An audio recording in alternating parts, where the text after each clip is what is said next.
We begin tonight with unsettling news as Fargo police are on the lookout for several people tied to yesterday morning's shooting at a South Fargo apartment. 24-year-old Ophelia Quia of Fargo was seriously wounded, and a man named Jerome Kuhn arrested on several charges, including aggravated reckless endangerment. Valley News Team's Callie Hubbard is live and back at the scene of the shooting with the latest on the investigation. Callie? Mike, Andrea, 4 shots were fired yesterday morning just before 10 a.m. at the Arbors apartment complex. Now, residents here tell me that security may be to blame for the shooting and one other. That's 2 over a month's time. A lot of things have changed here lately. Okay. And I don't feel like this is a safe neighborhood anymore. This person, who's lived in the Arbors apartments for 4 years, doesn't want to go on camera because he's scared of retaliation from the apartment. All we do is just lock our door and stay inside and pray to God that nothing happens to us. We have had some recent incidents.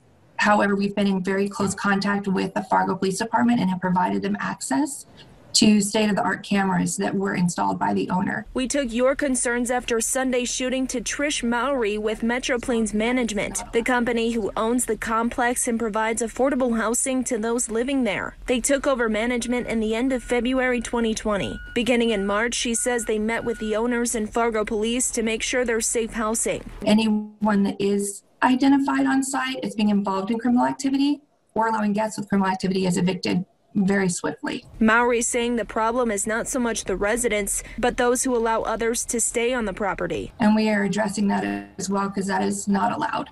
So you're responsible for not only your behavior, but the behavior of your guests. She adds that since they took over, they do a strict criminal background check, not moving in anyone that doesn't fit the criteria, aggressively working with police and removing anyone that causes them to feel unsafe, after dark or not, on all of their properties.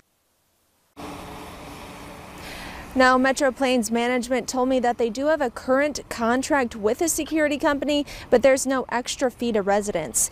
We also ran a story about Jerome Kuhn, who was wanted out of New Jersey. He was accused of assaulting and robbing a significant other in January of 2020. He's also involved in a large drug investigation. Reporting live in South Fargo tonight, Callie Hubbard, Valley News Live. All right, once again, police are still trying to identify and arrest others responsible for this incident. Police have set up a tip line for those who may feel unsafe living in the area, and they ask you to report anything suspicious. Now, that phone number is 701-241-1431.